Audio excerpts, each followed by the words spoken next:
गांव की चाउमीन। गांव में चाउमीन का चलन अभी अच्छे से नहीं आया था, लेकिन सुरेश शहर से चाउमीन बनाना सीख कर गांव में ठेला लगाता है। अरे ये केचुआ है क्या भैया? कैसे खाया जाता है? अरे नहीं नहीं, ये चाउमीन है। चाउमीन शहर में खाया जाता है। कितने की दे रहे हो सुरेश? 10 रुपए की प्लेट भरकर। तभी वहां शहर से पढ़ा एक लड़का आता है। जरा एक प्लेट चाउमीन तो देना। सुरेश उसे चाउमीन देता है। उसे चाउमीन खाता देख गांव वाले भी उससे चाउमीन ले लेते हैं और खाने लगते हैं।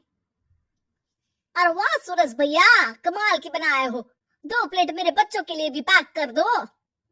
बस फिर क्या था, सुरेश का ठेला लगता है और चाउमीन खरीदने वालों की लाइन लग जाती है। तभी वहां से गांव का साहूकार होकर गुजरता है। और ये क्या भीड़ लगी है? लगता है झगड़ा हो गया है गांव में। चलूं मैं अभी तो मजे ले लूं। अरे कहाँ है, इतनी भीड़ लगी है यहाँ?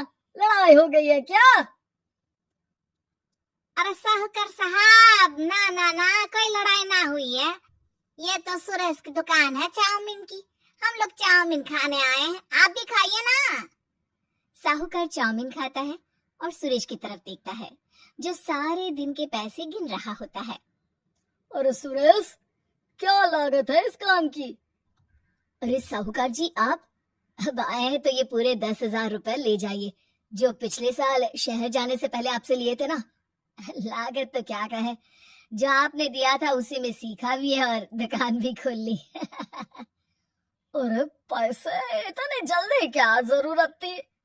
कैसे जरूरत नहीं थी साहूकार जी, इतना मोटा ब्याज कहाँ से भरते।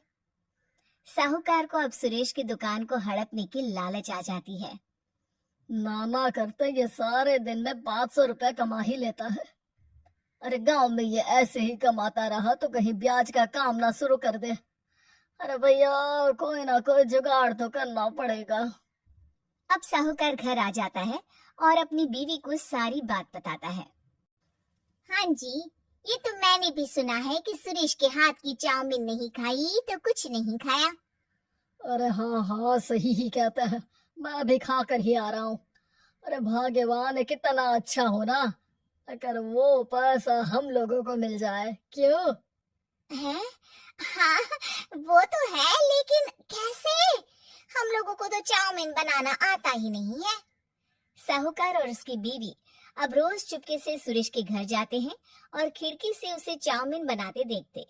अब क्या था, दोनों को चाउमीन बनाना आ जाता है। फिर एक रोज, और सुरेंद्र, तुझे साहूकारनी ने बुलाया था। बोल रही थी कि बेटे के जन्मदिन में 10 किलो चाउमीन का ऑर्डर देना है। बना दोगे ना? अरे हाँ हाँ साहूकार जी, मैं जरूर बना दूंगा। कब देना है घर में 10 किलो चाउमीन? अरे वो तो तू घर आकर बता कर लेना, मैं नहीं बता पाऊंगा। ठीक है, शाम को काम निपटा कर आ जाता हूँ। सुरेश साहूकार के घर जाता है, लेकिन वहां मियाँ बीवी मिलकर उसे बंधक बना लेते हैं। अरे मुझे क्यों बांध रखा है? मुझे छोड़ दो। आज से तेरा ठेला मैं लगाऊंगा और बहुत सारे पैसे कमाऊंगा। साहूकार एक आदमी को सुरेश की निगरानी में लगा देता है और वहां से चला जाता है। अगले दिन, अरे साहूकार जी, आप कब से चाउमीन बेचने लगे और अपना ये सुरेश कहाँ गया? और वो तो शहर गया है, उसका कोई काम निकल आया था। बोल रहा था कि जब तक वो ना आए तब तक मैं ही उसके ठेले का काम कर दूं। पैसे भी तो बहुत उधार ले रखे थे उसने। लगता है कर्जा भरने के डर से भाग गया है। अरे पर वो तो बोल रहा था कि उसने सारा कर्जा उतार दिया है, और वो क्यों भागेगा? इतना तो कमा रहा था। अरे मुझे क्या पता। अरे चाउमीन खाना है तो बोलो, नहीं तो भागो यहाँ से। अरे हाँ हाँ, दे दो दे दो। अब तो चाउमीन खाना पूरे गांव के लोगों के लिए आदत ही बन गया है। ना खाओ तो नींद ना आए। हाँ हाँ, तो लो और निकालो 50 रुपए। 50 रुपए क्यों? सुरेंद्र तो 10 रुपया में देता था। अरे वो पागल था, मैं थोड़ी ना हूँ। गांव वाले, जिनको चाउमीन की लत लग गई थी, वो करते भी क्या, दे दो और ये लो 50 रुपए। लेकिन फिर साहूकार उन लोगों को प्लेट में थोड़ी सी चाउमीन रख देता है। अरे ये क्या, पैसे 5 गुना ज्यादा और चाउमीन बस इतनी सी। अरे साहूकार साहब, भगवान से तो डरो। बस फिर क्या था, साहूकार की मन मर्जी चलने लग जाती है और गांव वाले करते भी क्या।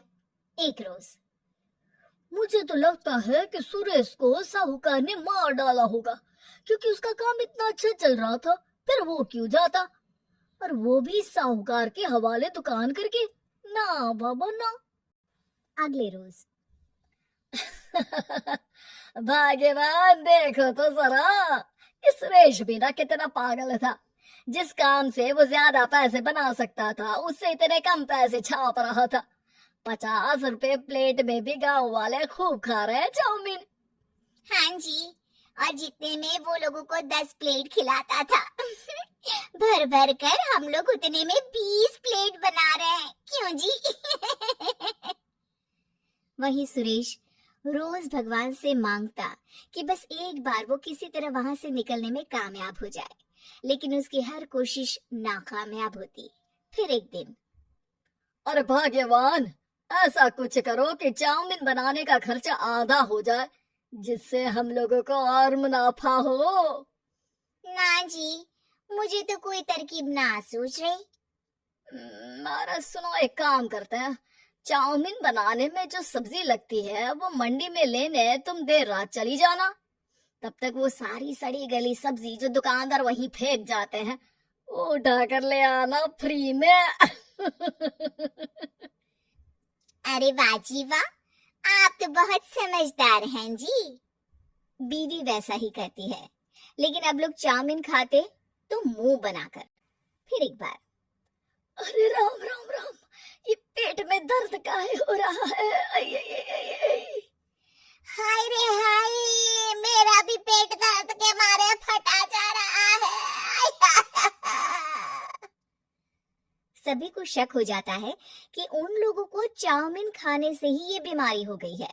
वहीं दूसरी तरफ जो आदमी सुरेश की निगरानी कर रहा था, वो सो रहा होता है और मौका देखकर सुरेश वहां से भाग जाता है। सुरेश गांव वालों के पास जाकर उन्हें सब कुछ बता देता है। बस अब क्या था, साहूकार के घर पुलिस पहुंच जाती है। चलो, तुमने गांव के लोगों को खराब सब्जी वाली चाउमीन खिलाकर बीमार किया और सुरेश को बंधक बनाया, तुम्हें इसीलिए हम गिरफ्तार कर रहे हैं।